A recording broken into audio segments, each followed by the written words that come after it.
सरकार और Hindustan aeronautics limited ने भारतीय वायुसेना की बात नहीं मानी और अब भारत को लेने के देने पड़ गए। जी हां, आपने एकदम सही सुना। जो हथियार भारतीय वायुसेना की आवश्यकता है, उसी हथियार को लेकर भारतीय वायुसेना की बातों को नहीं सुना गया। दरअसल अगर डीएनए इंडिया के पुराने रिपोर्ट को खंगालेंगे तो हमें यह पता चलता है कि वायुसेना के लिए अमेरिकी इंजन प्राथमिकता में नहीं थे, क्योंकि वायुसेना तेजस फाइटर जेट के भविष्य के परियोजनाओं के लिए जर्मनी और ब्रिटेन के यूरोजेट के EJ-200 इंजन को प्राथमिकता दे रही थी, जबकि अमेरिकी इंजन को भारत और अमेरिका के बढ़ते राजनीतिक महत्व के वजह से भारतीय वायुसेना पर थोपने की कोशिश की जा रही है। लेकिन अब वही अमेरिका इंजन के लिए भारत को लटका भटका रहा है। जैसा कि 99 इंजनों के लिए अमेरिका से $750 मिलियन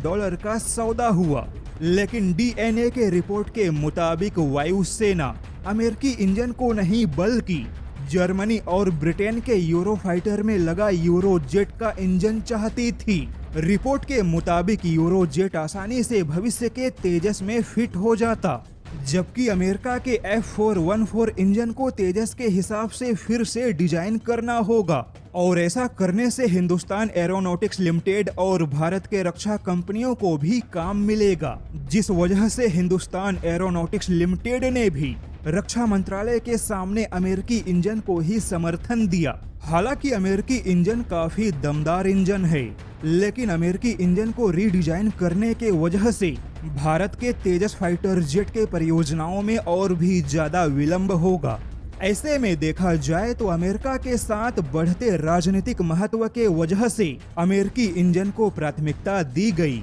लेकिन अब वही अमेरिका भारत पर दबाव बनाने के लिए अपने ही इंजन से भारत के साथ राजनीति कर रहा है।